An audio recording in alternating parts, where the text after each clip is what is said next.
Here we are again at the Partnership and Participatory Engagement session of the Ideas Synthesis. Remind you to check out hashtag Asteroid Partners and join and follow the conversation online. We've had some really good conversations started already. We're about to move into our third and final section of this conversation before we then open it up into wide-ranging discussion. And so with that, let me turn it over to David Gustin, who's going to be representing ECAST, and the expert in citizen assessment of science and technology. David.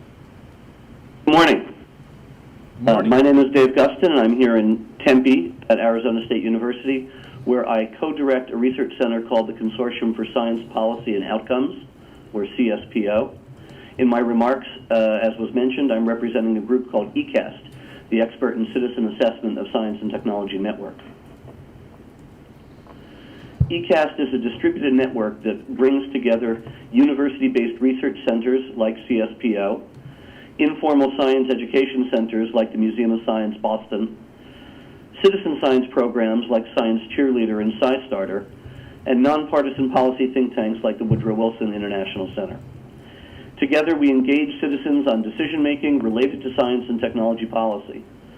ECAST organizes deliberations among citizens to inform them about S&T policy, elicit their input, to reciprocally inform S&T policymakers. ECAST's methods are designed to enable participants to formulate and articulate their own questions so that policymakers may better understand and take into account public values around S&T. The grand challenge of the Asteroid Initiative addresses is find all asteroid threats to human populations and know what to do about them. Part of that challenge is also communication, to engage in broader conversation with those who are not thinking of or not working on or not caring about such an initiative.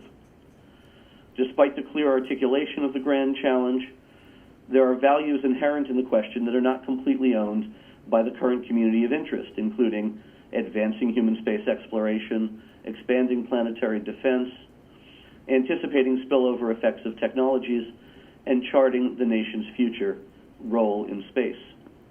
Thus, statements like that in the August 17th Washington Post: rarely has the agency proposed an idea so controversial among lawmakers, so fraught with technical and scientific uncertainties, and so hard to explain to ordinary people, that suggests that a wide frame and a long-duration public engagement process is crucial.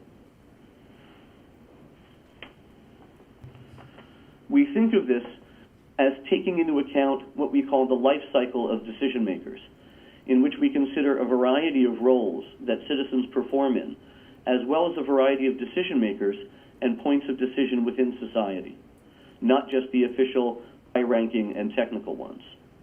The grandest challenge is therefore to draw otherwise unengaged citizens into respectful, multi-directional conversations about the Asteroid Initiative and enable them to learn about and make recommendations based on their own questions and interests.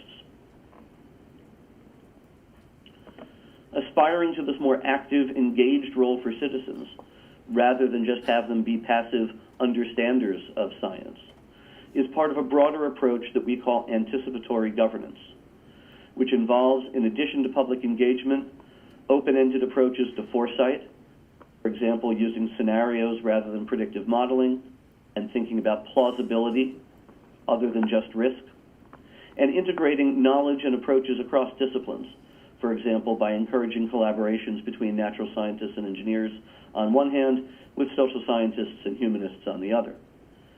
Taking these aspects ensemble and allow for the reflexive governance or management of a new science and technology in an informed and socially robust fashion. A plan of action for increased public understanding of and engagement with the Asteroid Initiative could include soliciting informed, structured feedback from citizens in multiple geographic regions, creating long-term feedback opportunities for the long-duration Asteroid Initiative, and providing an on-ramp for citizens to learn by doing through other related and ongoing activities. This shift from public understanding to public engagement has already been happening in the Science Museum and Science Center community, and it has involved concomitant shifts from public comment to citizen deliberation, facilitated not only by a change in attitude and a change in understanding, but of course also by a change in technologies.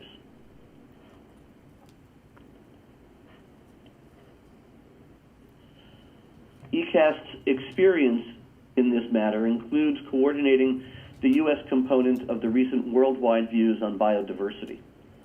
We organized in 4 cities in the U.S. and coordinated through the Danish Board on Technology with 25 countries and 4,000 individuals around the world to provide input to the 11th Council of Parties of the United Nations Convention on Biological Diversity that took place in October 2012. Beyond this procedural role, ECAST partners extended the conversation through creating an online poll that was hosted by the Koshlands Museum in Washington, D.C., and mirrored on the Discovery Magazine's website. We created multi-sited and zoo projects and museum programs, including biodiversity galleries and a downloadable biodiversity quest, adaptable for use by informal science education institutions around the country.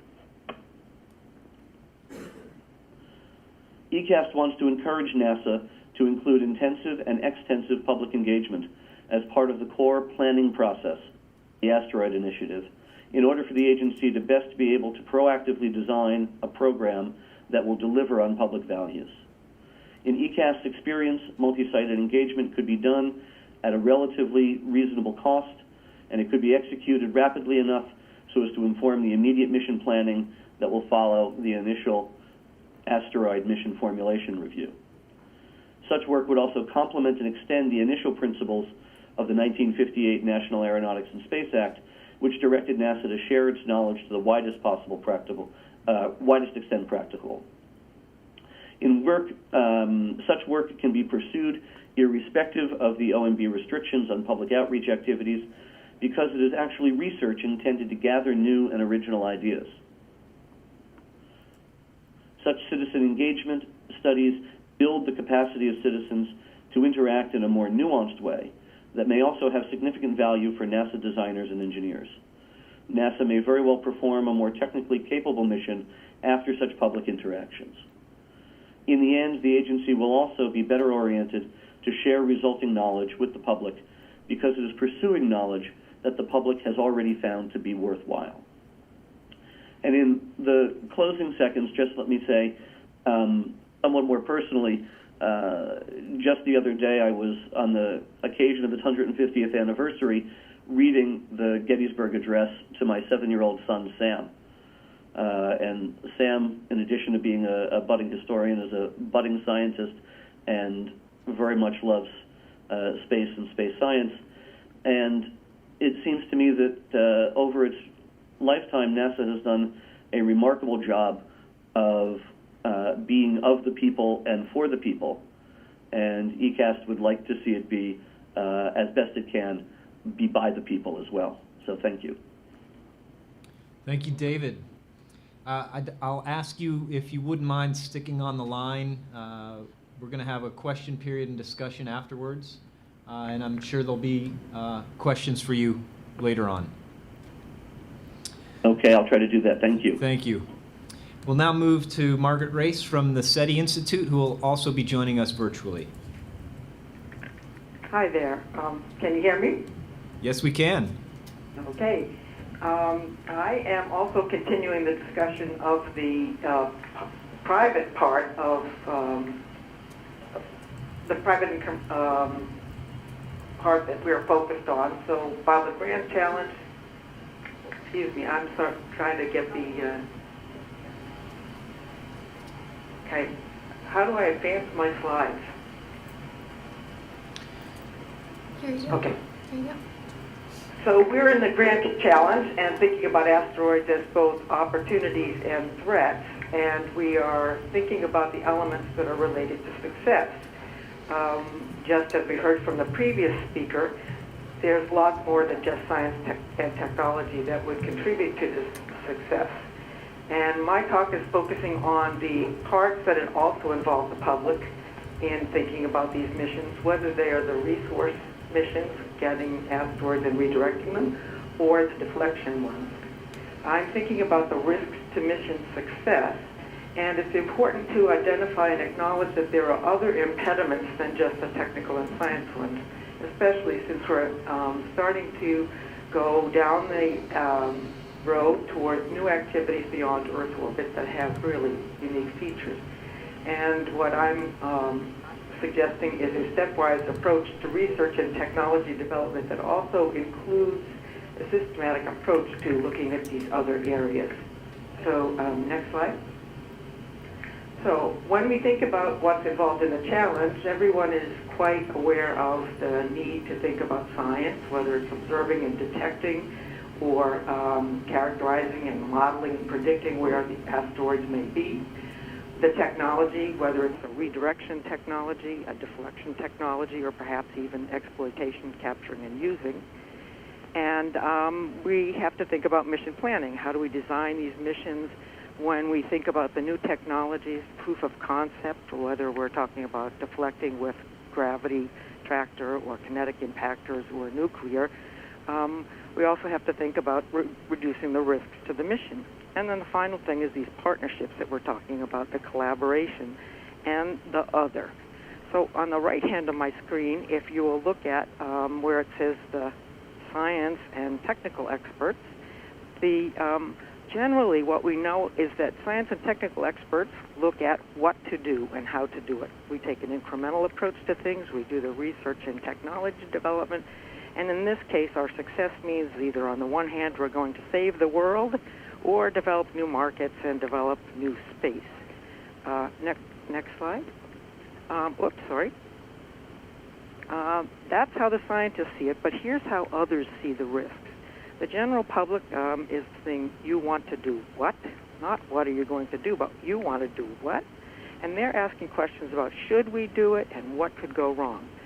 And when we think about a natural threat or a phenomenon like asteroids, there's a lot of partial or misinformation out there, in some cases even disbelief or conspiracy theories. And when we're talking about moving around asteroids, there's the potential that we take a natural hazard of some sort, and if we do something wrong, it's seen as turning it into a man-made problem. So what we're talking about is looking at the risk to the missions that are caused by responses and views and actions by the public and individuals. Because this is different than an individual making a decision to do something. This is the government or commercial groups making a decision, and the individual or the country or the societal group has little say in it. They're asking questions about who's responsible for making these decisions. Do you have the authority to do it? What are the geopolitics of it? Asking questions, as we heard earlier, is it legal? Is it in compliance with U.S. law in this case? Have you done an environmental impact statement? Are you being transparent about the information? What about lawsuits that might happen that would result in temporary restraining orders and holds on launches? They're asking questions about, is it right? Is it ethical? Are you playing God? And there's, in some cases, a distrust of technology. What if things go wrong? And so on and on you can come to these kind of questions that the public has. What we do know from research on risk, there's a repeated pattern and a process that we see of experts versus public views. This isn't the same as ignorance or fear. People, we have to recognize the multiple publics that are involved and think about a stepwise approach to addressing these. I'm coming at it from my experiences on the Mars Sample Return mission, where the risks have to do with bringing back potential life from outer space that might be biohazardous. And so we identified and addressed all of the potential mission impediments, legal, psychological, risk perception that people may have, education and outreach that may help it. And we took a systematic approach to exploring these new areas. And in the case of the features of asteroids as threats and resources, the public really is generally uninformed about it. They just don't know about it. And they do have unique concerns.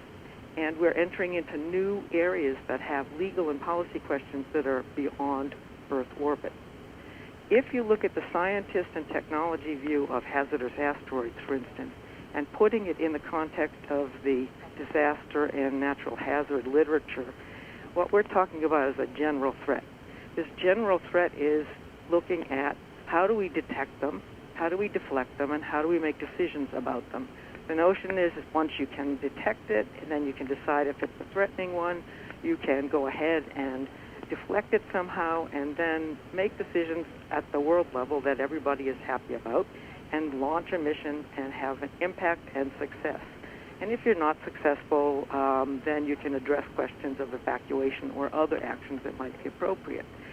But another way to view it is a much more accurate one, which is that we're really talking about more than just a general threat.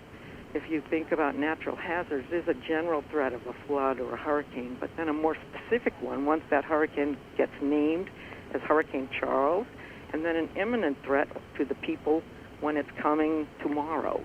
And so we have to think about those levels of information as we go along, because it's far, far more complicated. And in the public context, what we see is that the notion of asteroids is not in the collective public perception. They don't know things like orbital dynamics, direct impacts, keyhole deflection, risk corridors, deflection choices. The time delays that we have between warnings, false alarms, having pseudo-experts get involved is really something that we need to think about. And there's, of course, geopolitics and decisions about what sizes of asteroids to deflect and whether nuclear might be involved. So all of these questions are amenable to the kind of work that has been done in the risk literature all along.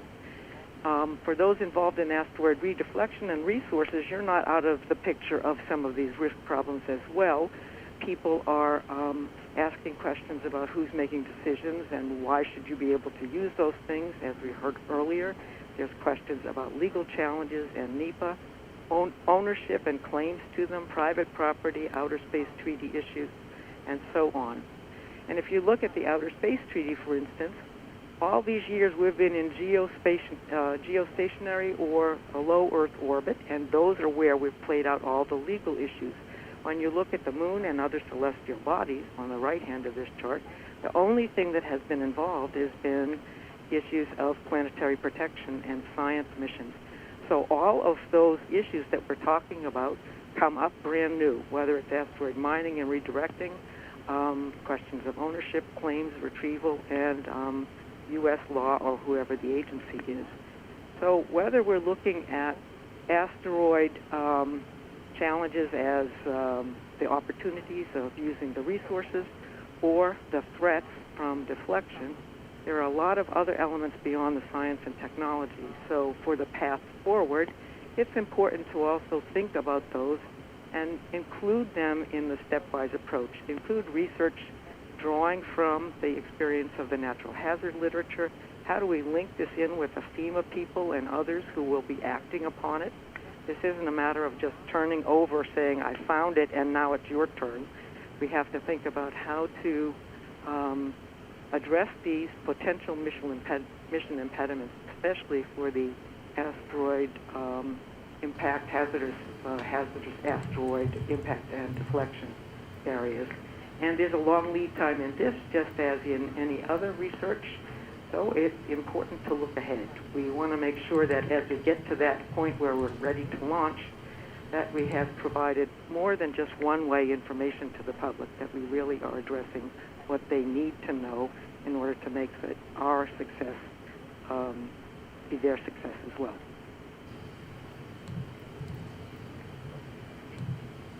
Thank you, Margaret. And I'd also like to invite you to stay on the line as we'll be moving into questions and discussion after we finish with our presentations, if possible. Okay. Thank you. Next up is Joe Lepore, representing Space Design Corporation.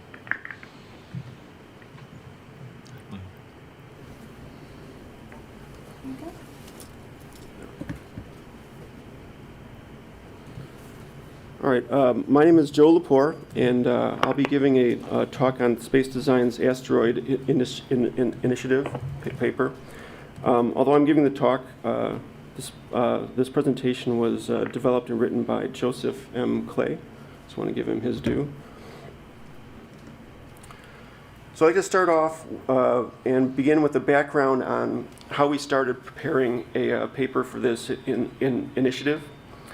We looked at the forces on asteroids, and in summary, we looked at gravity, collisions, radiation pressure, solar wind, and then there's some others possible: magnetic mass loss and mass flow. We're going to be focusing on the radiation pressure and the solar wind pressure. And radiation pressure is comprised of two components.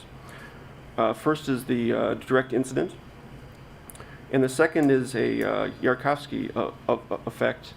And the Yarkovsky effect is a directional radiation pressure. It's caused by temperature variation from rotation. And it's a force that's acting on a rotating body, and it's caused by a difference in the direction of the absorption and the emission of radiation. So essentially, there's a lag between the incoming radiation and the temperature change of the body, and that causes that force. This is a very small force. So if we were to look at some simple relations for the radiation pressure and the solar wind pressure, the radiation pressure is a function of the solar flux and the speed of light. And if you were to reduce that down, you would find that the solar intensity will decrease with the inverse square of the distance from the sun. So that's R1 over R2 squared. And similarly, if you look at the solar wind pressure, if you were to assume constant velocity, it's going to be a function of the solar wind density, which is n, and the speed. And when you reduce that down, you also find that it's going to be a function of the inverse square of the distance from the sun, also R1 over R2 squared. So if we were to use those two relations and plot out what the pressure would be at various distances from the sun, this is what it would look like. We have two curves, one for the average radiation pressure, one for the average solar wind pressure. And you can see that the average radiation pressure starts out at about 80 newtons per square kilometer. So that's kilometer squared. So it's acting over a very large surface area. And we have listed several planet locations. Then also we have listed Eros, and that's the asteroid that we're going to be focusing on. And it's at a distance, it varies from a distance of about 1.1 AU to 1.43 AU. And we're looking at Eros because of its differences in exposed area. So as you rotate it, you can change what its exposed area is, and therefore you can change the amount of force that's being applied to it.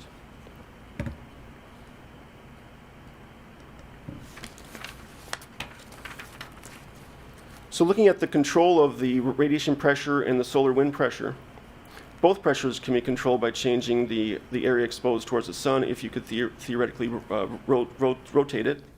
And there's our test case Eros. And we're looking at a conservative minimum exposed area of 98.5 square kilometers, and a maximum area, or a liberal value, maximum of 374 kilometers squared.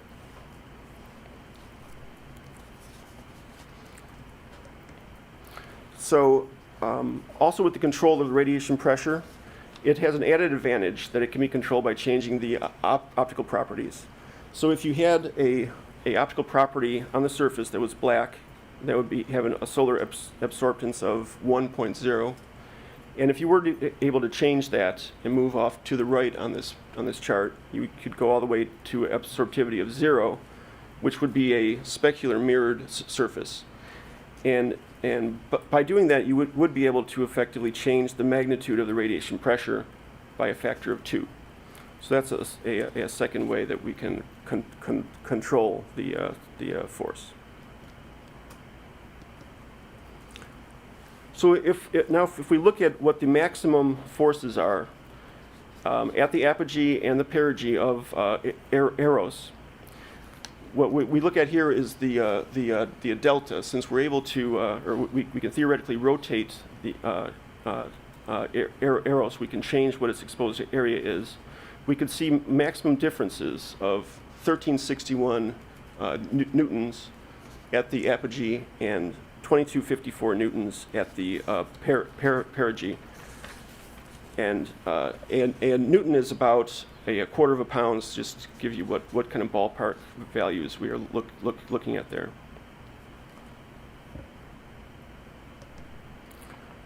So now if we theoretically move the Earth into the path of Eros, so this is not the actual location, obviously, but just theoretically, if we did that, we're looking at what would the delta V on the far left there, the delta VB, have to be in order to change the path of Eros so that it would then miss the Earth. So you need to change it by at least the radius of the Earth, which is 6378 kilometers.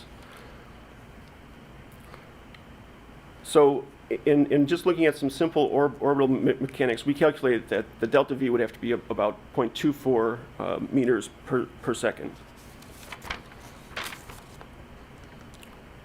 So if you were to use that 0.24 meters per second, and then use the max force that we showed on, or I showed on slide 7, and the mass of Eros, we can calculate how long it would take in order to achieve this, and it comes out to be about 37,400 Earth years. So obviously that doesn't look like a practical solution. And even if you were to substitute in, instead of the 1361, even if you were to use the maximum force at the perigee, we're still looking at tens of thousands of years. So now changing it up just a little bit, we're talk about the partnerships or markets for partnerships, and can markets be defined to support NASA's Asteroid initiative? So in a very, very general sense, technology drivers are needed to create technologies which would feed these hypothetical markets. And what we want to do is to determine what these markets are. So looking at kind of a simple view of NASA's current architecture, you have the SLS, which is used to bring Orion out to a lunar DRO, distant retrograde orbit.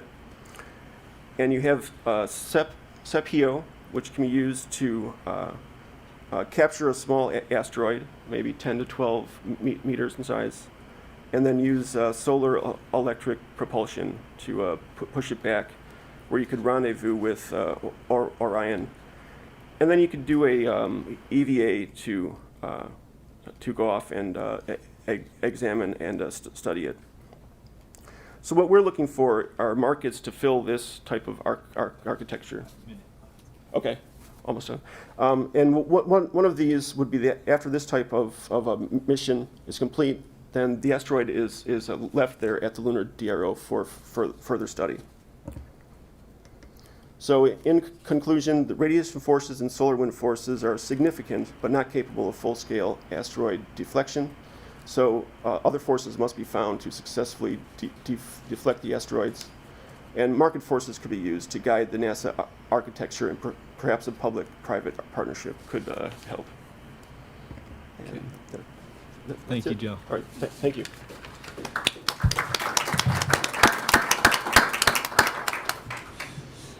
Next up, we have Tony Freeman joining us from the Jet Propulsion Lab. He will be joining us virtually.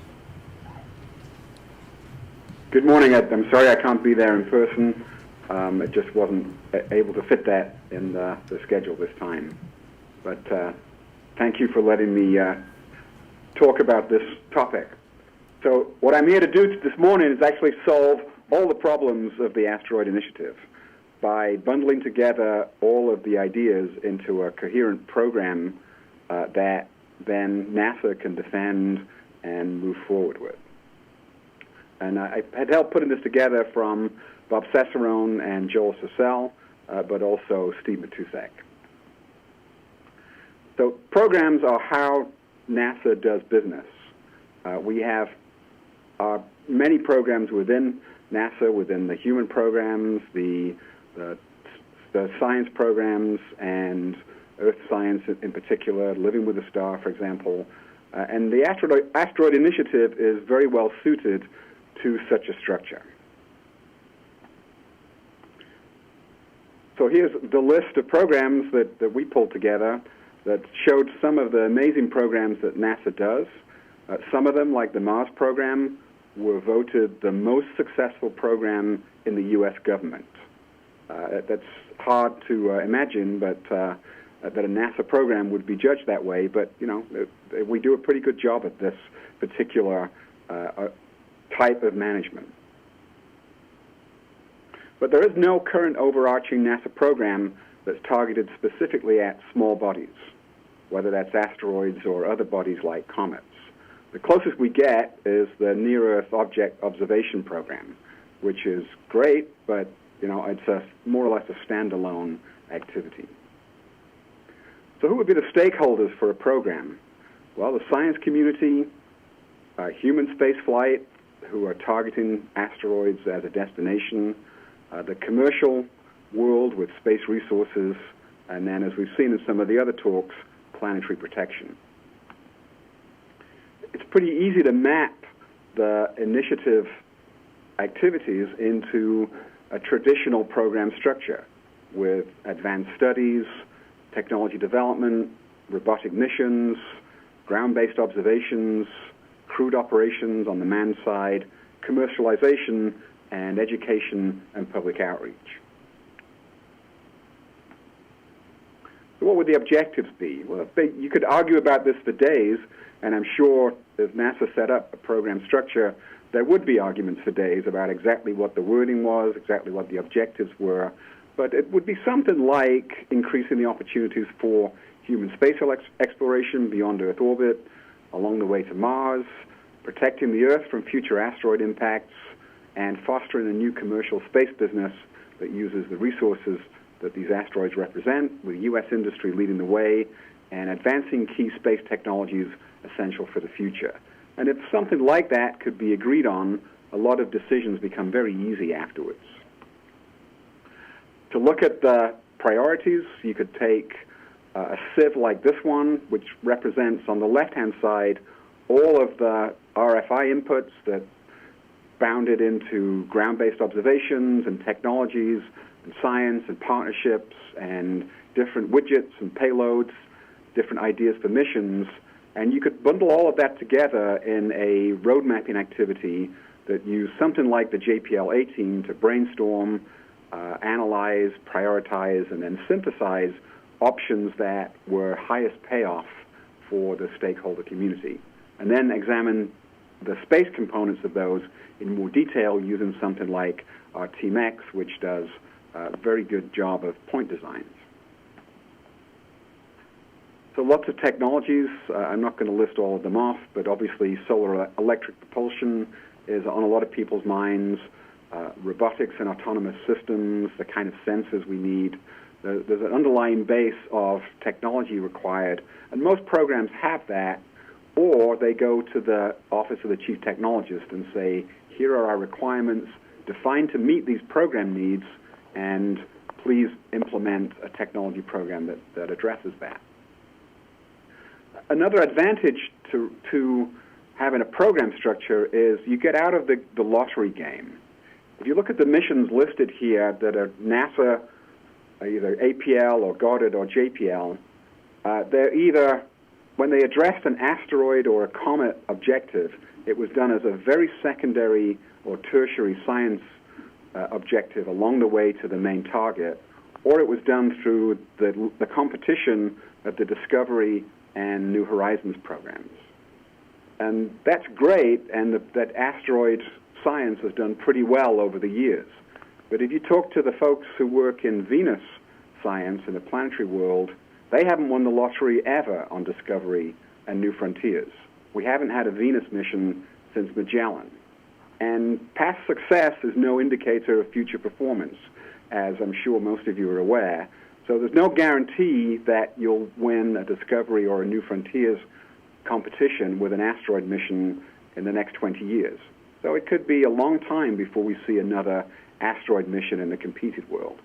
In a program structure, you get to define your requirements, have some work that's assigned, some work that's competed, and it's much easier to get that addressed.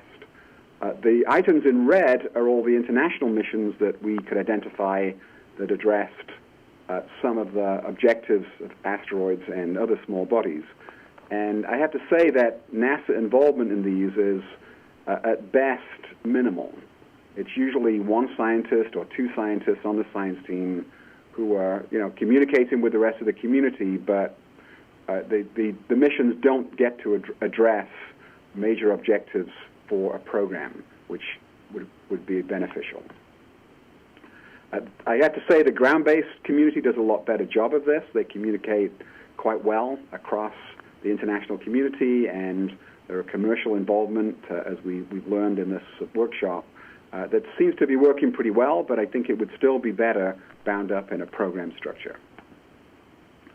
One objective that you might identify for a program is an outpost for a translunar asteroid, where you take the asteroid, and if people go to it and provide capability and leave it there in place for others to use, they are then entitled to a use of some of the resources that are available there, which include the material on the asteroid for either science use or for commercial use, or to demonstrate a new technology that could advance human exploration.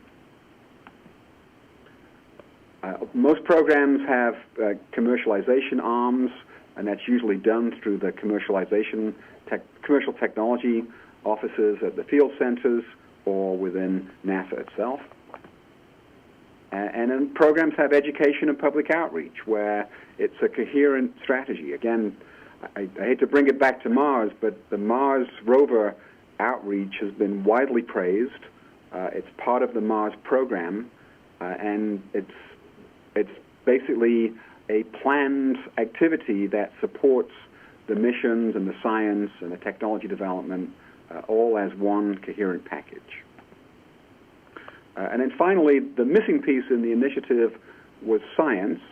Nothing wrong with that. NASA programs do have elements that are independent of science, but there's enough science going on in small bodies and asteroids in particular that you could bundle that in under the auspices of a program and steer some of those science opportunities towards advancing the overall objectives of an asteroid initiative.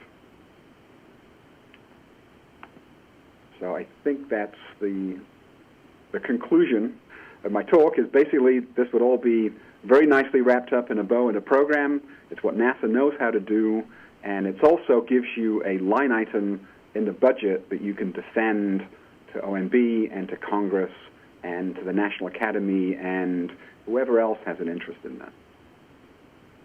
Thank you. Thank you, Tony.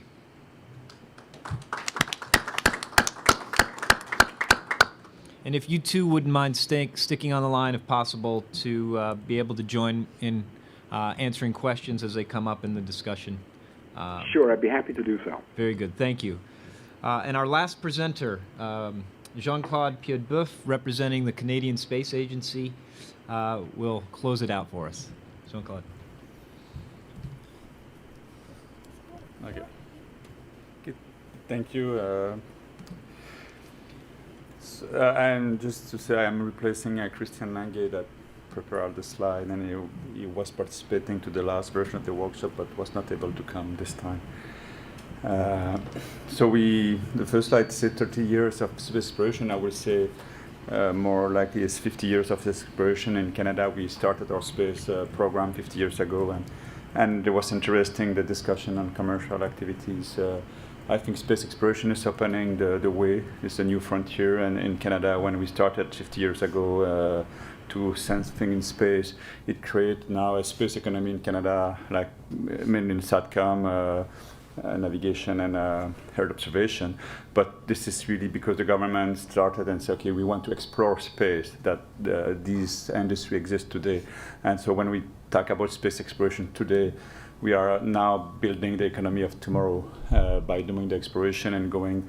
We are in LEO, we go beyond Earth orbit. So this is an important aspect.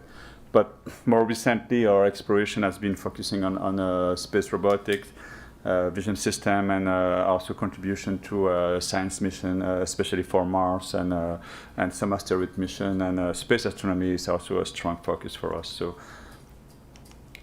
the international context is important also.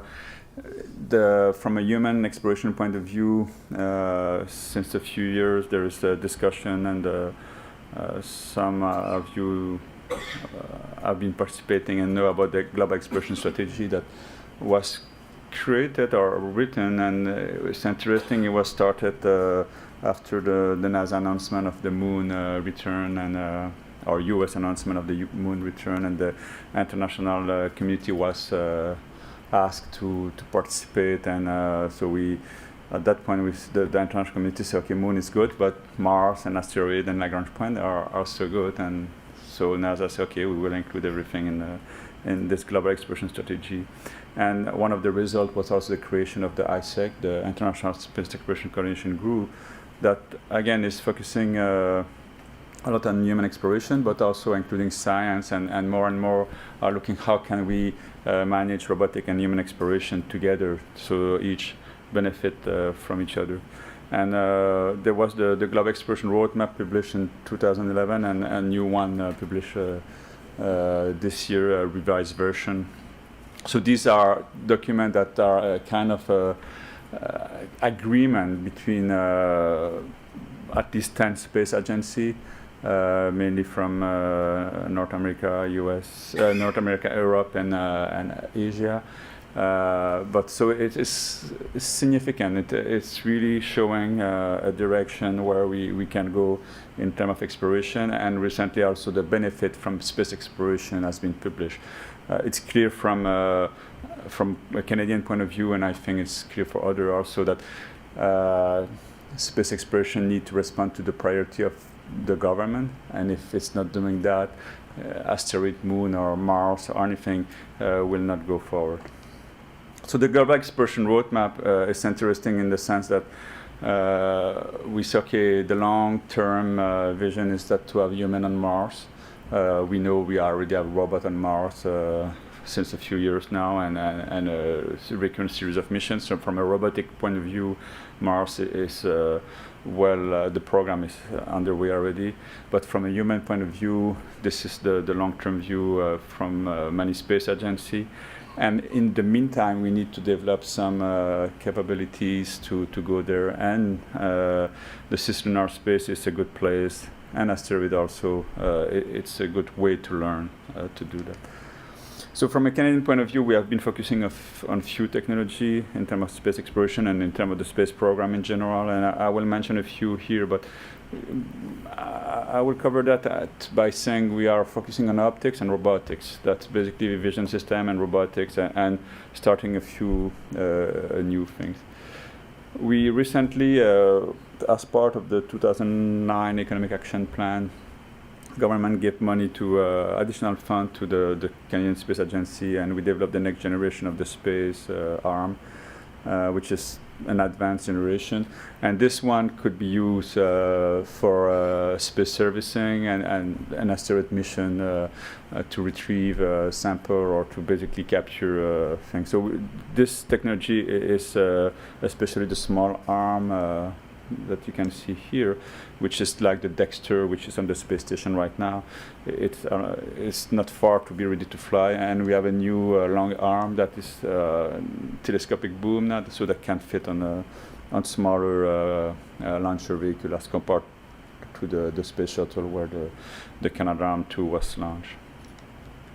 We have been working also in active vision system for quite some time. Canada started with a kind of optic vision system in the early day of the space shuttle and the space station, and realized that optic, it's not easy in space because of the lighting condition, and so switched really to the kind of laser-based camera. And since then we have been using that for many activity, and one of them is when the shuttle needed an inspection system. NASA went to a company in Canada to procure that system, because we have been developing and it was already demonstrated for space utilization. On the Phoenix mission, a Mars mission, we provided again another LiDAR system to measure the atmosphere. There was some commercials like XSS-11. There was done a pure commercial cell also to use a LiDAR system to track a satellite. And more recently we demonstrated a TRIDAR, which is a kind of laser system again to estimate the pose of a vehicle. And we are providing, and it's really pertinent here, is the laser system again for the mapping of an asteroid for the OSIRIS-REx mission, which is designed based on the XSS-11 and the Phoenix. So you can see there's some continuity, and there's a strong expertise in Canada to provide that type of system. And this is a bit of detail on the OSIRIS-REx laser altimeter. So obviously this is a system to do a rendezvous with an asteroid, so it's pretty easy to make the link with an asteroid mission. The CIS system could be improved and make better, and could be almost a direct contribution to such a mission. I heard that there is not much observation of near-Earth object. Recently we launched a small satellite, a microsatellite, this size. And one of the goal of this satellite is to observe near-Earth objects. So, and I think, if I am right, it will be the first one to be dedicated to do such an activity. It's based on we have the MOST, which is a microsatellite for space astronomy, which is very successful. Was designed for 1 year and now has been for 10 years in space. So, and so this new satellite, NeoSat, is still going in not confirmation, but we are trying to find a term. But basically uploading the software, and we have not yet done the first capture the first image, but it should be done soon. So this one is could be also a contribution to know at least where you want to go. If you want to capture an asteroid, you still need to find where. And lastly, we have been working with I would say mainly NASA for the moon mission. Which was called Resolve and now called the Resource Prospector Mission, and developing the rover and the drill. And the drill, with some adaptation obviously, could be used for an asteroid mission if you want to capture a core. This is a drilling that do a core sample. And we have also a mini core, which can be used just to do a very small core. So the drill can do, I think, 1 or 2 meter core now. And so that type of technology with some adaptation, because it's based on gravity, and moon, even if the gravity is slower, there is still some gravity. So in conclusion, this asteroid initiative is interesting. We will follow that closely and see if it's materialized in some real mission. We have the industry in Canada has the capacity to provide something, and there is some interest from a Canadian point of view to do so. So we are looking to that. We are studying that, and we think it's a good opportunity for Canada to position the Canadian industry, and obviously it's need the government.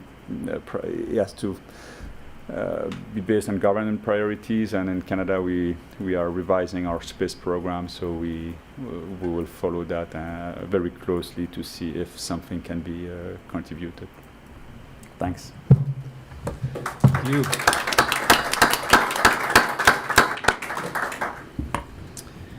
Okay, that concludes our presentations for today. I'd like to, if possible, focus the questions for the next couple of minutes, 15 or so, from the last group of speakers, and then we can transition in more of the wide-ranging discussion of covering all the ideas that have been brought forth. So, Joe, do we have anything coming in?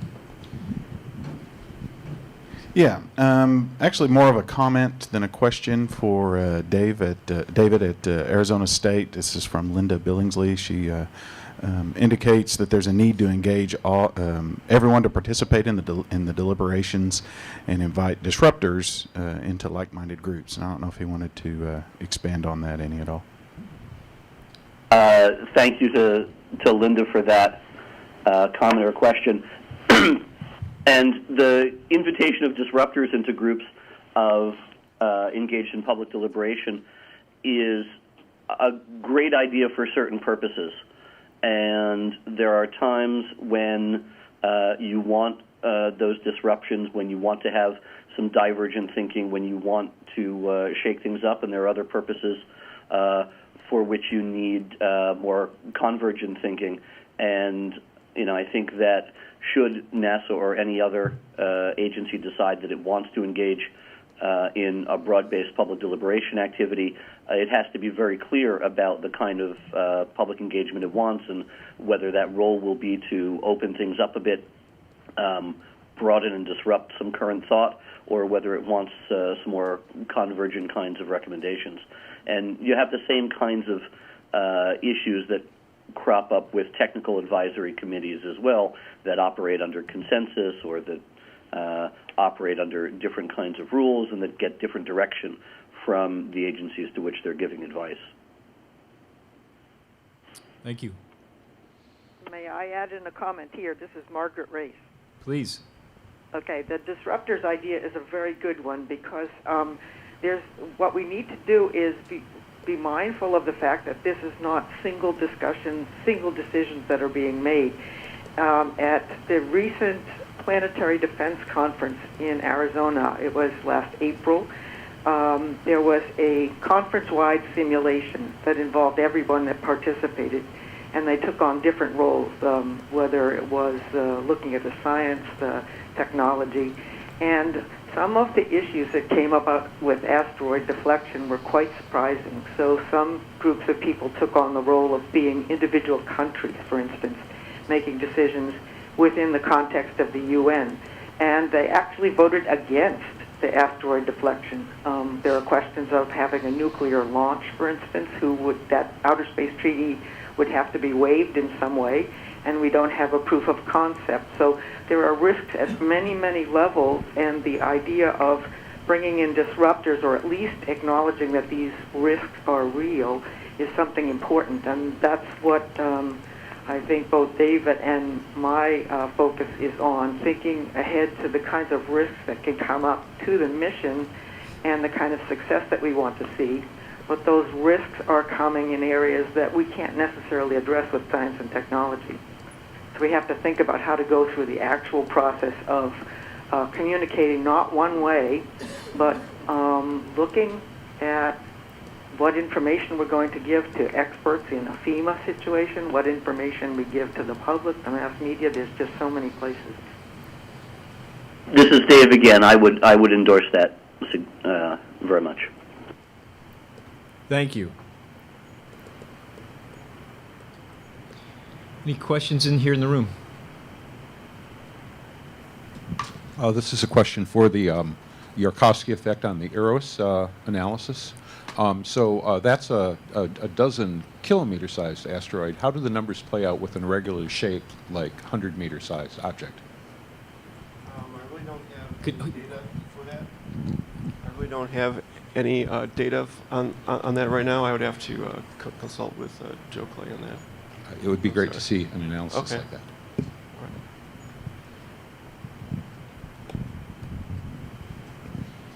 Any other questions for this last panel?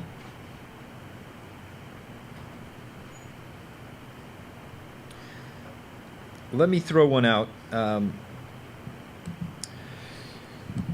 and this may get our discussion started as we seem ready to transition into the discussion that I'm hoping will facilitate some sense of what the findings out of this session ought to be, because ultimately this is our session to be shared together. We had a number of presenters that were selected based on their RFI responses, and now's an opportunity for us, based on that, to engage in conversation that will lead into the planning process. And so I'll focus it on this last panel, but we can expand it beyond as well, and that is how would you measure successful public engagement? It's easy for us to talk about that this is something that we want to do, and maybe particularly for David and Margaret to kick us off on that, and then a follow-up to that. Can you give us some examples of success from your perspective, so that we have an idea of something that we might be working towards? I know there was a little bit of that, David, in your presentation, but I'd like to expand on that some. Okay, thank you. That's an incredibly critical and important question about measuring the success of public engagement. And I think the trick is to realize that, just like with other forms of advice or technology assessment, that the critical measure is not necessarily that there's some silver bullet that comes from the public and has a discernible impact on exactly what's going on. If we use that criterion, then a whole lot of, for example, what the National Academies does would not be worthwhile doing. But I think our criteria of success need to rest in the area of capacity building and learning among both the specific and the broad array of individuals who are involved in the activities. So have the people who have been engaged learned not just substantively, but procedurally and, if you will, reflexively about their own role in the process? Have the elite actors, the folks, say, at NASA who are designing programs and projects, have they learned, maybe they have learned something substantively through the interaction, but more importantly, have they learned about process, and have they learned about how to approach their activities more reflexively, with a greater degree of self-awareness and awareness of the public role that they're pursuing? And that learning opportunity begins to build a capacity, as I think I tried to suggest in the talk, of making the public and making the folks in the agency with whom the public is engaged more sophisticated and more nuanced about that conversation. Now, there could be real and concrete influence on the project itself, and that would be a goal as well, but I think the success really has to be measured by the increased capacity and the learning that goes on among the participants. Thank you. This is Margaret Race again. When I look at it in terms of the natural hazards community, there's a lot of research that's been done over the decades on how do we respond to natural disasters and threats of different sorts. And if you look at the history of something like fire, we know what fire is, the public knows what fire is, they respond to it, and there are examples of it all the time, so we're kind of, we have a collective memory of these things. Asteroids are very different than that, especially when we're talking about asteroid deflections for planetary defense. There is no collective memory. The public doesn't understand a lot of the terminology, and it's unclear even what we would do to tell FEMA-type agencies or regional emergency response folks what to do. So there's a lot of behind-the-scenes information that has to go along with this. And we want to, again, think about not just one-way delivery of information to the public, but information that they can use. Thinking in terms of just the typhoon, for instance, that just happened in the Philippines, that's what we're up against. We're up against the potential threat of something like that. And what would we tell an individual, especially if we have a multiple-year warning of something like that? What is an evacuation in those situations? This is So these This are is things that are important to consider ahead of time. They don't change the fact that the science and technology is looking to deflect the asteroids, but on the ground, dealing with the risks and talking about the education, it's way more than just asteroid deflection. It's really risk in governance at the local area. This is Tony Freeman. I think you raise a very good point. There's a good analogy to the 2004 tsunami. It had been a long time since we'd had a tsunami that was that deadly, and technologies, science, a lot have changed since the last time we had one of those things. And afterwards, a lot of really good work was done looking at the concept of operations. How do you get people alerted? How do you get people warned? What technologies do you use? But also, how do you educate them? And I think that's a very instructive area for us to look at for the asteroid program. Speaking from California, I can tell you that we have sort of a 10-year window when it comes to earthquakes. If you don't have them every so often, people sort of get complacent. And that is the issue also about the decisions. In Italy right now, there has been a legal case where some scientists who suggested that we wouldn't have another earthquake are actually found guilty and are facing prison time for liability in making a wrong decision because people went back to their homes and then the earthquake hit and people died. So this will play out, and certainly in terms of, I'll say, a Chelyabinsk situation, it could have been worse, but there's one where it came in from the blind. Nobody could even have predicted it in time. So we have to recognize that these things will happen, and that's part of the education that gets given to the public as well, the uncertainties. Thank you. Jean-Claude. Yeah, I will see public engagement from another point of view. We just had a quite successful astronaut in space with Chris Hadfield, and which basically was able to attract public attention. And it seems spontaneous, but it was really a preparation, more than 2 years of preparation to do that. So public engagement should not be done only on fear of something, but try really, and not just to learn or to educate the public. It's really the public is basically it's public money. So if the public is not supporting that, is not engaged, it's very difficult to sustain an activity. So, and we have been thinking about that, given the success of the Chris flight and how much the public like it. Could we repeat that for robotic mission? And probably yes, but we have to really think about the public engagement as a requirement. It's like a requirement that we need a sensor to do this thing, we need to capture this. We need some requirement that will be linked purely to the public engagement. And this has to be think very early in when you design the mission, and not after the fact and say, okay, we do that for science or for protection, and then, oh, by the way, we need now to engage the public because this is part of our mandate. And so it's really something you have to be ready to spend money on engaging the public, and maybe adding an HD camera on your system, which has no scientific goal, which has no technical goal, but you will provide nice image, and you have to also to engage the public in all the difficulty of your mission. Say, okay, now we have this, and we are designing this. This is difficult.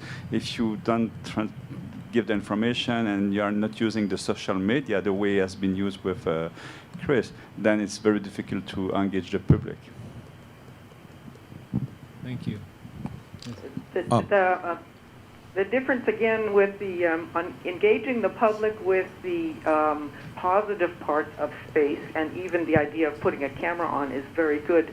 And those things are very positive, even the Mars missions, and engaging the public in basic research and exploration. And so the asteroid deflection and resource use missions may be perceived differently there than the risk of a hazardous one. So there are two different kinds of communication that has to happen. And I agree that the public engagement of a positive sort is very important. but we also have to address the risks on the other side. When I hear the term engagement, I actually think a little bit more strongly than in the context it's being used here. I think engagement is something that's deeper than simply being a click-through on a web link to a mission page. I think if you want to engage the public, it's going to involve things that actually actively get them to participate in. And I'm not sure what those things are, but I know that certainly in the world today, people engage by spending money, they speak with their pocketbooks, they speak in career choices, they do other things. And I'm just not sure that these passive observations of missions are sufficient engagement to really make this work out in the long term. Before we jump into further thoughts, Jen reminded me we're going to be focusing on that very thing this afternoon in the crowdsourcing citizen science, as well as the next gen engagement tomorrow morning. So we will have an opportunity to kind of dig in there a little bit. But I saw a bunch of hands go up, and there's a mic up in the audience already. Do you want me to wait then? Please. Well, I was just going to say, along those lines, there are, in fact, several ways you can engage the public that are not just the follow along, read up on the stuff. And in fact, we're engaging several different different companies where the crowd is used to develop parts of your system, whether that's simple videos or software or PR infographics. And so there's actual public ways that you can get people involved in the development and operations of your missions. And there's lots of those platforms out there now. So we work with them, and that's a little plug, but we can talk more about that this afternoon. Regarding the... Go ahead. This is Dave again, if I may. Please. On the strength of public engagement and the way that the, say, ECAST and the Science Museum and Science Center community has come to understand it is that the difference between the sort of public understanding, which would be the click-through activity, and public engagement is really about a two-way conversation, and one that goes deeper than simply technical understanding, but has to do with understanding the kinds of values that are brought to bear on the agenda and the framing of any particular initiative. And I think that, yes, a lot of those crowdsourcing techniques are able to engage people in the sense that they become active participants in the research, in the exploration, which is wonderful, but that tends only to happen for people who are otherwise paying attention. And that doesn't quite create opportunities for people who may not have attention, may not have the skills to participate in that way, and yet those other kinds of people still deserve and in many instances require the opportunity to help frame through their own values the kinds of things that are being done in their name. I'll let Charlie address the public outreach crowd stuff because I know he's an expert at that. But coming from the defense side, which is I think where the speakers were addressing, there's a very interesting and subtle game that gets played often. For example, the U.S. military cannot advertise or lobby publicly as far as recruiting people, but they can run recruiting ads, which are super cool and make them look like superheroes and enroll the public and keep the public support for the military high. They can legally do that, but they can't advertise support your military. Now, in the quest to deal with the defensive aspects, the civil defense aspects of things, and in that activity, by engaging in that activity, the education that goes with it, hey, we may have a tsunami, here's what you do in terms of that tsunami, and getting people in that preparatory mode and educating them as a part of that, what you can actually do, and this is probably appropriate for a private sector guy more than a government sector person to talk about overtly, is what you're doing is very slowly and in a very careful way building constituency for support of larger activities in that realm on the planetary defense side. So by getting out there and talking to people about, I have seen people walk into congressional offices of legislators who had coastal districts and literally walk right up to the map and go, if a tsunami of this size hits here, this part of your state's gone. And that gets their attention in a very interesting way. And then you go in and talk to local officials. I handed the new mayor of Houston a copy of Rain and Iron and Ice and said, you might want to look at those gates you're putting in the Houston Harbor idea, things like that. So you can get them going in that way, and then that can translate into broader support. And I'll give that to Charlie. Thanks. To try and address Jason's question, as I often say, I think the answer is all of the above. Clearly, we need engagement and participation pre-launch. Clearly, we need engagement and analysis on threats. Clearly, we need to measure quick click-throughs and how many people sit in Times Square to watch the event.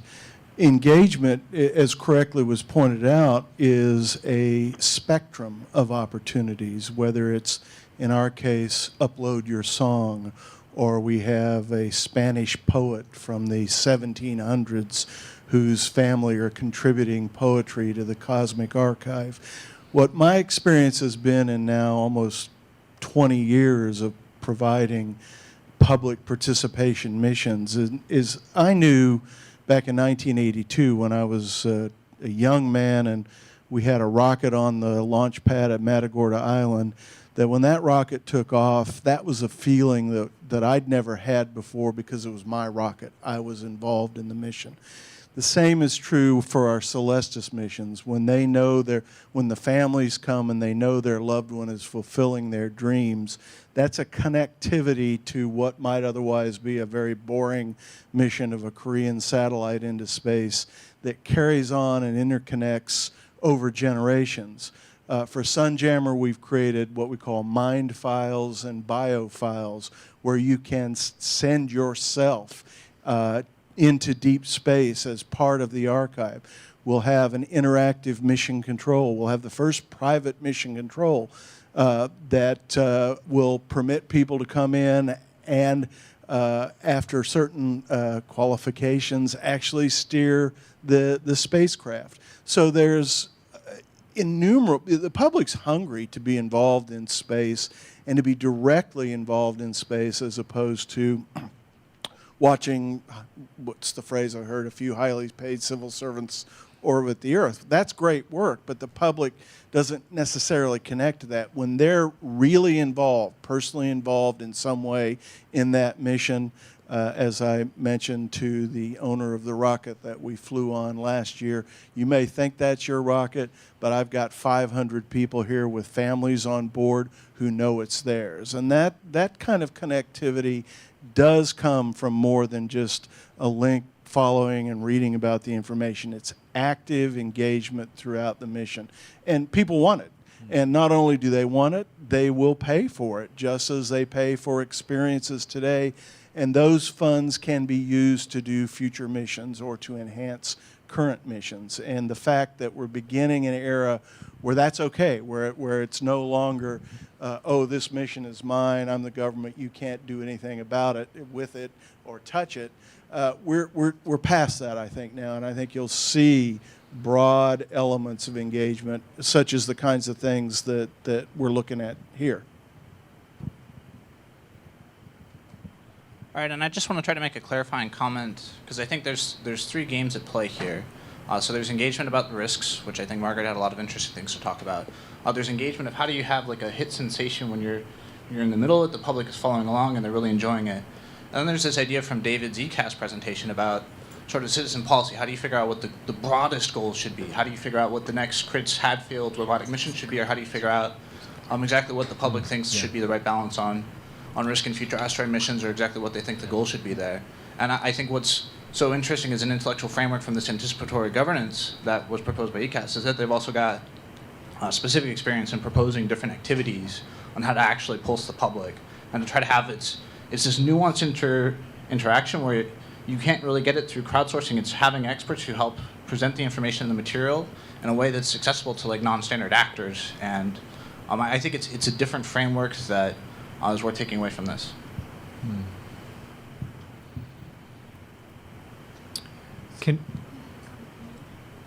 Can we pull up the discussion slides, I'd like to spark some. I've got some more questions that I've put on a slide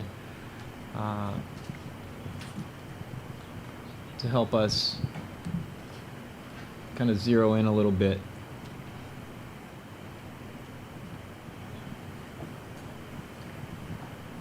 As you pull up the slides, this is Margaret Reese again.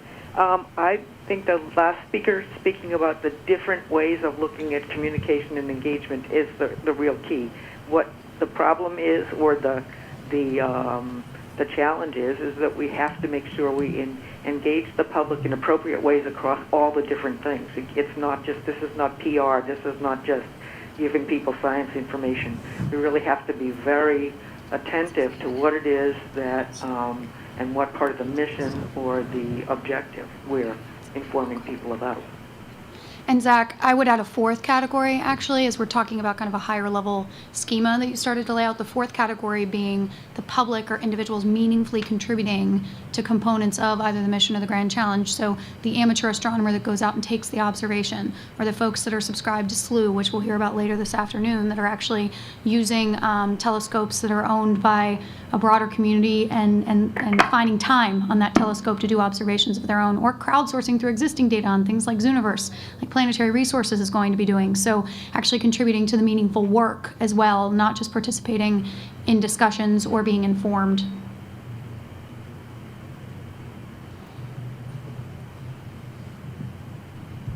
One very serious consideration that needs to be taken very seriously is that you guys are here representing the front end of a conceptual shift of getting the public involved. When you go back to your offices and it hits a wall of lawyers and it hits a wall of policy people, it begins to evaporate. One example is here at Johnson Space Center. They've built this great little building that is all about hackers and makers, and it's really cool, and it's got great furniture and dry erase boards, and there's a 3D printing machine, and it's like beanbag chairs. It's like ready for that, well under 30 crowd to roll in there and get creative. The problem is it's inside the gates and you have to get badged. And that's a lawyer problem where the intention was right, but there is not an understanding that that whole process of government badging, for example, is antithetical to the very blue jean culture that they are trying to get in there and innovate with. So when you carry back all these great ideas, there needs to be a depth of penetration back into the agency so that it doesn't end at the superficial front end of this event. So that the lawyers get a memo from their bosses saying, we need you to review, because they're not in this room with you guys getting this input. You're going to carry out some great ideas and they're going to die on a lawyer's desk. I'll take exception with that in the sense that I was late to this event yesterday because I was speaking to the OGC staff about this very mission. And Jen can probably speak much better than I because she's been partnered with the General Counsel's office for quite some time. And I would say that we've got a really great partnership with the attorneys that we're working with at our level. Mm-hmm. And I've done time in NASA. I left and came back. And I would say it's better than I've ever seen it. I hear examples that Bo Naz gives about a CRADA method that's working really well, and Charlie Chafer's talking about the Sunjammer, and so I think we might be perceived as kind of a front edge, but I don't feel that if that is actually what the perception is, that it's just a couple of people up here alone. There are a lot of people behind us. I wasn't inferring that. I'm just saying that that's a constant thing, as the gentleman mentioned earlier about the NIAC proposal. Yeah. Okay, that was a good example. That's a great example and see, that's why this is helpful. And that's why it's so fantastic to be here in conversation to say, I wouldn't have known that. Yeah. But we can go back and have that conversation and say, hey guys, because the intention is good, we just don't always execute. And so this is where it's helpful to bring this stuff up. Well, in that case, yay team, go. And so this is where I wanted to pivot into some discussion points, because we focused in on engagement.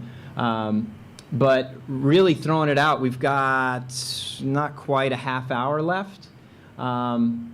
And we got an opportunity to put some findings in that will be factored into some planning. And so it was great to hear about the NIAC difficulties. Are there other areas that you're struggling with, that when we look at trying to build partnership opportunities going forward, what can we do to be better and more responsive? Are there walls that you've come up against beyond just NIAC? If you could design the system on your own, blank piece of paper,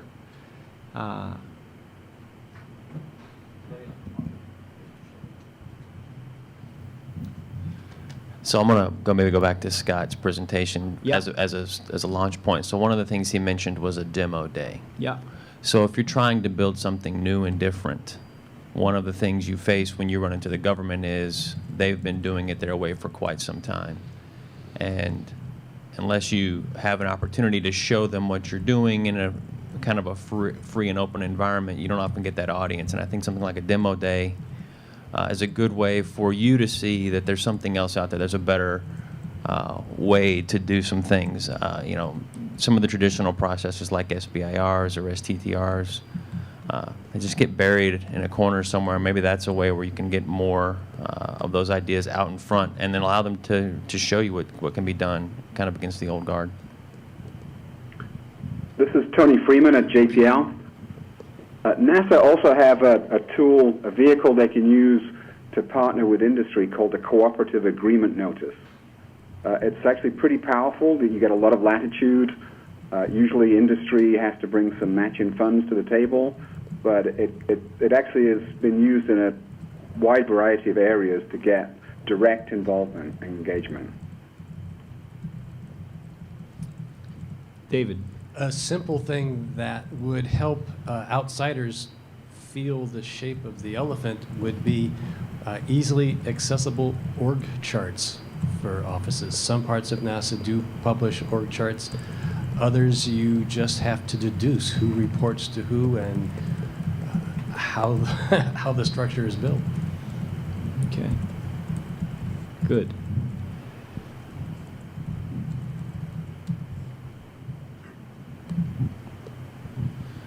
And I'd suggest going beyond the org charts back to what are the actual technical challenges that are out there. A lot of times you need that seed. I think back 15 years to being in college and trying to figure out what to do as a master's project and not knowing what the real challenges were and where there would be value. If you can lay out that underlying framework, not just the high level strategic goals, but examples of some of the pieces to start getting people thinking about where they could contribute and where their capabilities and resources best align.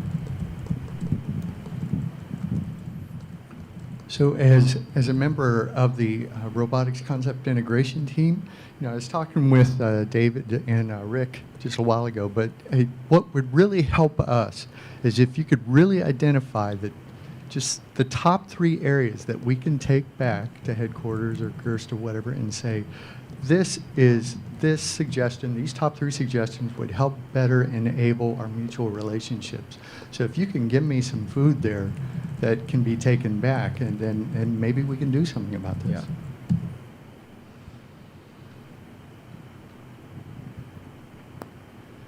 Do we have a sense of what the top 3 looks like?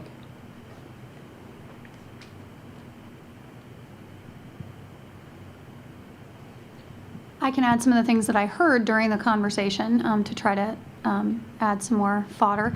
One was, of course, the visibility aspects that you brought up. So trying to make sure that NASA can also play the role of helping potential partners that are seeking mutual interest get some visibility from their partnership as well in doing so with NASA. I think some of the others that we heard were NASA can just simply state things. David, one of the things that you mentioned was NASA stating the importance of in-space resources, just stating the importance, and that can serve as a kind of advanced market commitment of sorts of the future of space exploration that could help drive some of the companies that are seeking to drive that activity in space. And so there's some things that are communication activities, right? Making statements, taking positions, helping promote was one kind of set of activities that we saw. But then also I heard many comments on the vehicles that we use, right, to partner. I think it was also you maybe that brought up the 300 pages of requirements that you had to read through to submit a 3-page document back, right? So the RFI in many ways was a first step to engagement. How do we continue that? But the structural kind of elements of how you partner, CRADA or cooperative agreement, as Tony said, or FAR or COTS or prize, or there's many mechanisms that could be used differently, but making sure to look at which mechanism might further the mutual benefit that everybody wants the most. So it's 2 that I heard, might be others. So dovetail off yours a little bit, I think some clarity around NASA's own business model. Where do you want to be the builder-doer versus the buyer versus the collaborator at different points of the mission? And then allowing industry to push back and say, yeah, you said you wanted to be the doer of that, but that is so simple. Why would you spend big government dollars to do that? Or that's the most lucrative. Why would you spend big government dollars? That's where we can be motivated to go do that. So some clarity around that. And I think that gets back to David's point as well.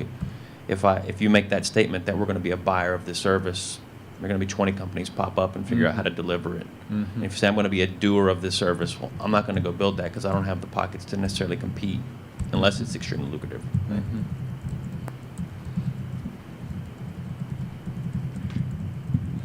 Pound home on that because I've been pounding on that one for about 20 years, and that's the idea that at that top level, if the government can sit down and go, okay, settlement, science, and safety, those are the 3 main areas we're looking at when we're dealing with NEOs, or safety in terms of planetary defense, science in terms of expanding the scientific base of humanity or the U.S., and settlement is we're blazing a path for you. So you lock those in at the very top level, and then bring together some people from the different communities, and this is a part of it. And maybe some more expert people in a different setting, the ones who are really hands-on, directly involved, and then maybe on the more grassroots thing, more people involved, and sit down and go, okay, in each of these areas, once you have that top-level decision, your other decisions under that cascade out of it. It becomes clear. If the goal is settlement, then you have to have an economy. If you're going to have an economy, then the government needs to look at every activity it's doing as to, does this enable the development of an economy, which is what he was saying, or does it inhibit? Are these operational tasks? Can these be handed off? Or are these ones that catalyze? Should we be an anchor tenant, or should we announce we're going to build the building, even though we know somebody else can build that building, and we could just be an anchor tenant and enable them getting financing to build that building? There are a lot of models actually outside of space where government does that very effectively. The FBI or IRS rolls into a city and says, we're going to have this floor of the new building. We are now an anchor tenant. They can get financing, then build the whole building. Those kinds of relationships. And then, by putting it in terms of we're not doing it for you, you are doing it with us. And then that trickles all the way down to the crowdsourcing and getting the kids involved in anything. Because it's not NASA astronauts performing, climbing around the popcorn package, pulling out gravel on an asteroid or something. It is an entire series of activities that involve the entire broad U.S. public pushing forward on these different areas that are going to lead to these 3 things that they are a part of and they will reap the rewards from, and it's their face at the end. It's their kid that's going to be going out there. That kind of thing makes it personal.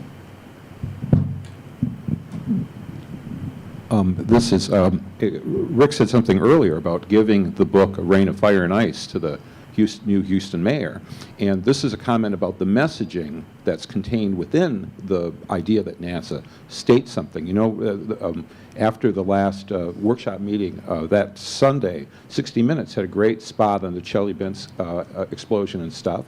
And I was thinking, oh, this is fantastic. What a great way to represent the risk to the public. But at the end of it, the NASA scientists who were there really kind of, I'm not saying they understated it. I think they were very accurate. But I think there was the amount of drama that could have been contained in their statement missing. You know, they really said, oh, you know, I left the program saying, oh, well, they said it's really nothing to worry about. And I think that's not exactly the messaging that is most convenient to the situation.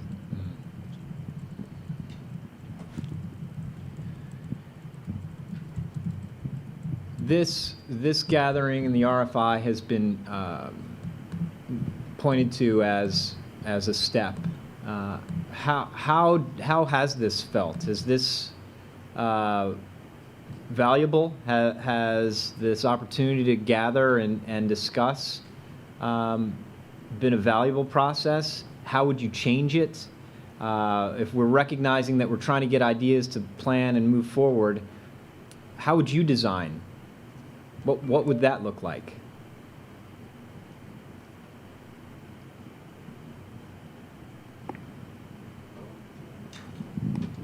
Sorry.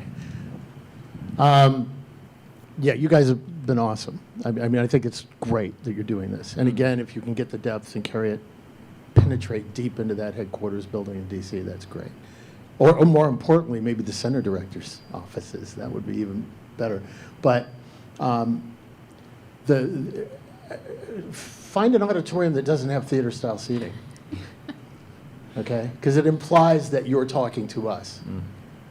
Might be part of it, or have breakouts that go off and work on focused areas and bring it back and that kind of thing.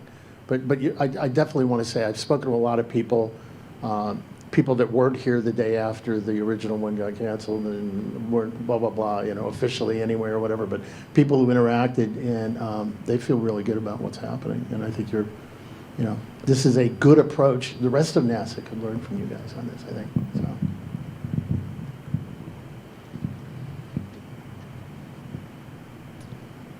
Any of the questions that are thrown up on the board, how would you like to participate with NASA?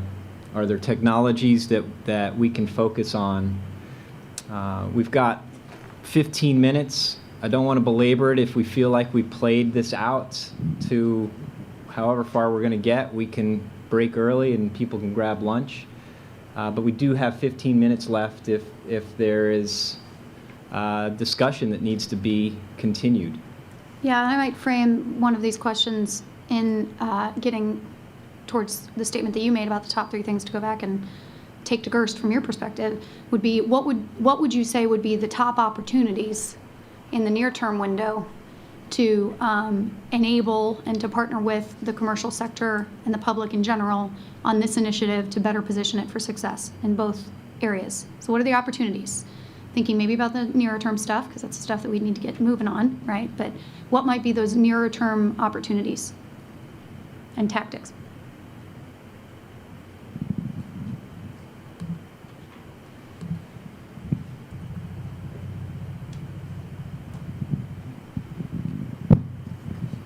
This will be more self-serving than it intended to be, but I think it's around identify, because it's the most tangible set of technologies we have today, whether they're ground-based or space-based, visible or IR. Those are things that a broad community of people understand very well, how to make sense of that data and do something with it. And it goes beyond just the professionals. I think this is where you can get into crowdsourcing. You can mobilize semi-pros and true amateurs to do some portions of the mission, right? There's a lot that we don't know about asteroids in general, not just where they are, but even ones we know where they are, we don't know a lot about them. So there's a lot of work that could be done there in a very quick turnaround where you could reach out and start mobilizing a lot of excess capacity to get back to engagement. I think You want to know if you engage somebody, it's how do they use their excess capital, whether it's their time, their resources, their mind. I think that can be done in a hurry.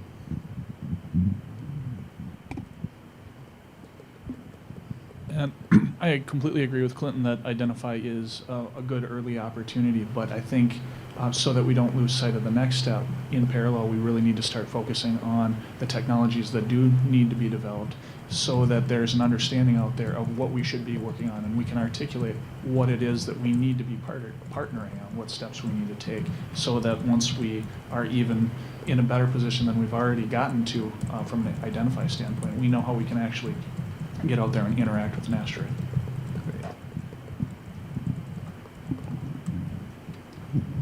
I got the impression that Sunjammer, and I know that B612, these are two semi-commercial or certainly fundraising endeavors that enlist the public by offering some participation. I know you can give money to these projects and in some way have your name associated with the project. If to somehow attach the NASA meatball to that notion of public participation seems like something that could be explored.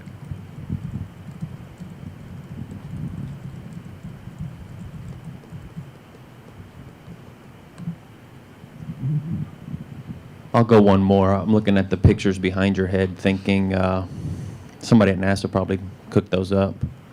Maybe you have an image contest and ask someone else what they think Identify looks like. Does it look like a $30 million facility with a 3-meter optic? Does it look like, you know, an ISS EVA suit for Explorer? Even conceptually, right, that sort of sets a tone. Do you go in somewhere else and get someone to set the tone of the idea behind all of these things and see if that sparks a different direction in terms of doing some of the work? Great.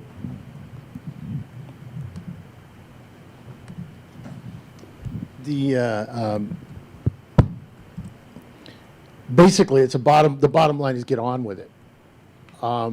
Operating at government salary pace and aerospace salary pace, especially for entrepreneurial companies like ours, you guys are going to have some sort of industry day next spring. That's a million years away for us. Okay, we're burning investor money now, and as is the other company.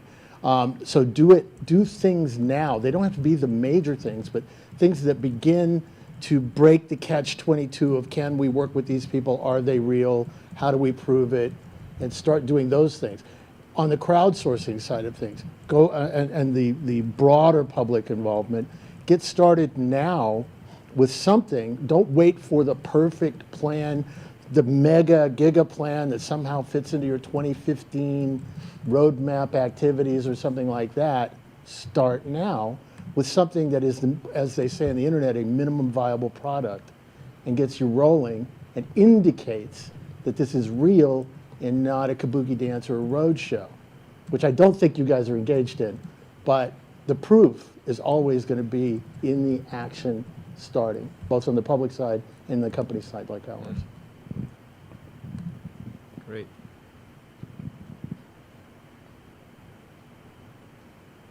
Anything else burning?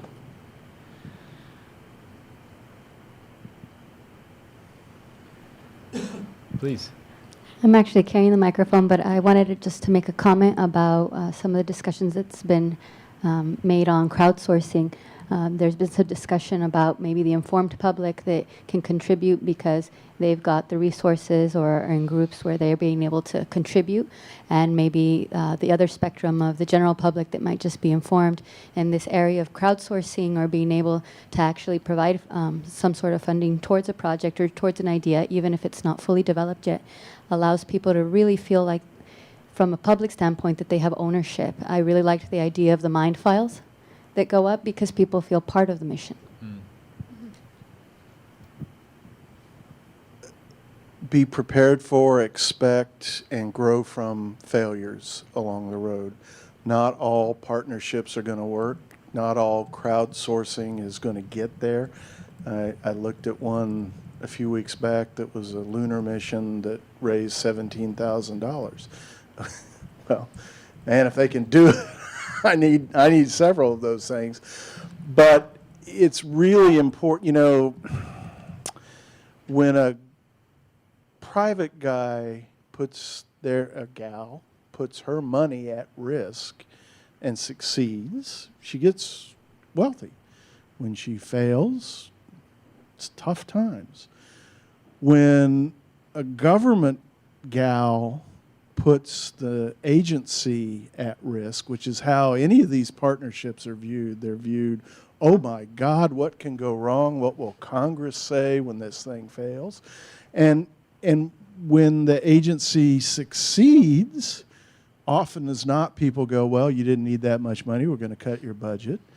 But the person gets a plaque on the wall or something. It doesn't get personally rich, but when the agency fails, there's a whole city called Washington that I lived in for 20 years that just jumps all over it. And look at this Cylindra example in space kind of thing. So I think that going into partnerships where you invite goofballs like Rick and me to participate, you got to qualify us. There's no question about that. You can't just enter into a partnership with everybody, but you have to not expect to bat 1,000 along the way, and you have to structure them so that people don't get harmed when that happens.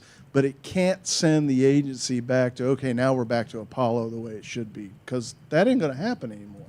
So be aware that not all of these great crowdsourced missions will ever fly.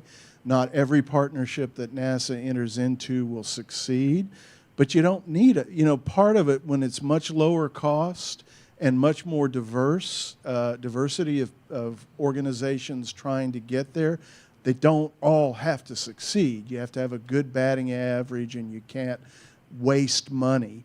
But at the same time, some of the best things I've ever built and done have come because I really goofed up previously, and I can't do that anymore. I have to change.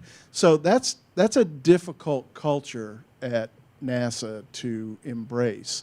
I applaud. I've seen night and day strides, and I've been doing.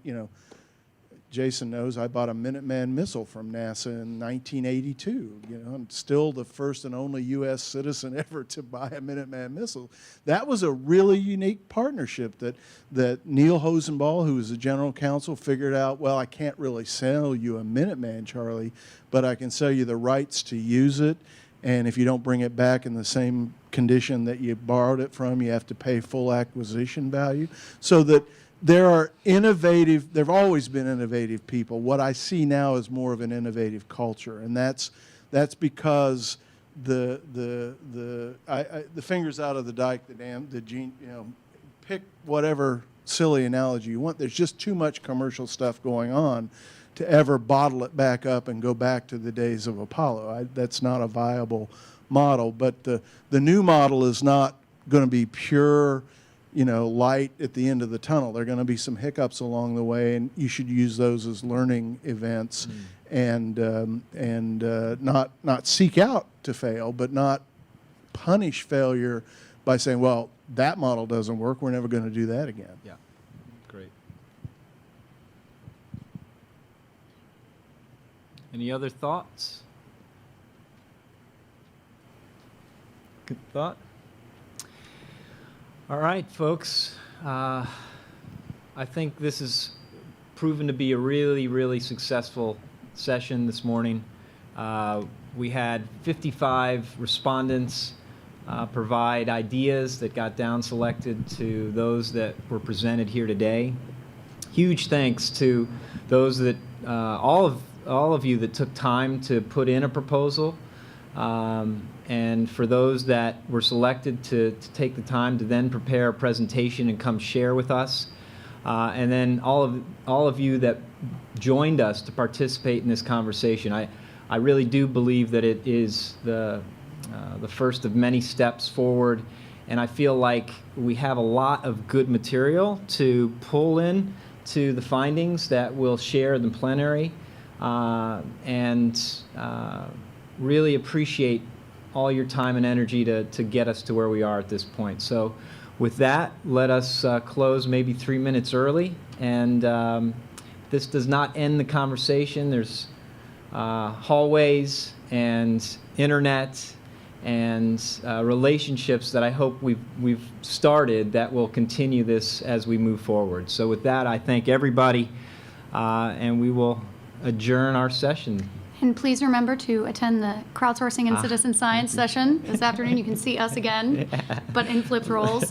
And on Friday morning, you can see us again flipped, for next generation engagement. And in those two panels, we'll really be talking about meaningfully engaging individuals in the work of the grand challenge element of the initiative. So we please encourage you to come to those and be part of those discussions, especially since, has been stated by some of the folks in the audience, that's where we're going to be likely doing a lot of the initial work right out the gate to get started on this activity. So we would really love your feedback since those things are quicker in the hopper. So thank you very much.